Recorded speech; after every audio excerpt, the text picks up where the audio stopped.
Il y avait à Césarée un homme du nom de Corneille, centurion de la cohorte dit cohorte italique. C'était un homme religieux, avec tous les gens de sa maison. Il adorait le vrai Dieu. Il donnait de larges aumônes au peuple juif et priait Dieu sans cesse. Vers 3 heures de l'après-midi, il eut la vision très claire d'un ange qui entrait chez lui et lui disait Corneille. Celui-ci le regarda et saisi de crainte, il dit Qu'a-t-il, Seigneur?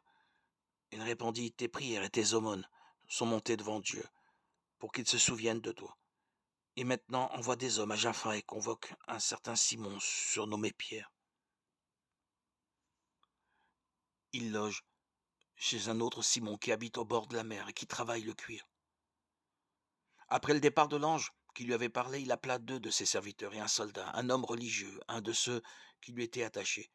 Leur ayant tout expliqué, il les envoya à Jaffa. Le lendemain, tandis qu'ils étaient en route et s'approchaient de la ville, Pierre monta sur la terrasse de la maison pour prier vers midi. Il se mit à avoir faim et voulut prendre quelque chose. Pendant qu'on lui préparait à manger, il tomba en extase. Il vit le ciel ouvert et un objet qui descendait. On aurait dit une grande toile, et cela se posait sur la terre par les 4 coins. Il y avait dedans tous les quadrupèdes, et tous les reptiles de la terre, et tous les oiseaux du ciel. Et une voix s'adressa à lui. Allons, Pierre, immole ces bêtes et mange-les. Pierre dit, certainement pas, Seigneur. Je n'ai jamais mangé aucun aliment interdit ou impur. Une deuxième fois, la voix s'adressa à lui. Ce que Dieu a déclaré pur, toi ne le déclares pas interdit. Cela recommença une troisième fois, puis aussitôt l'objet fut emporté au ciel. Comme Pierre n'arrivait pas à comprendre ce que pouvait bien être la vision qu'il avait eue, voilà que les hommes envoyés par Corneille, s'étant renseignés sur la maison de Simon, survinrent à la porte. Ils appelèrent pour demander « Est-ce que Simon, surnommé Pierre, loge ici ?» Comme Pierre réfléchissait encore à sa vision, l'Esprit lui dit « Voilà 3 hommes qui te cherchent.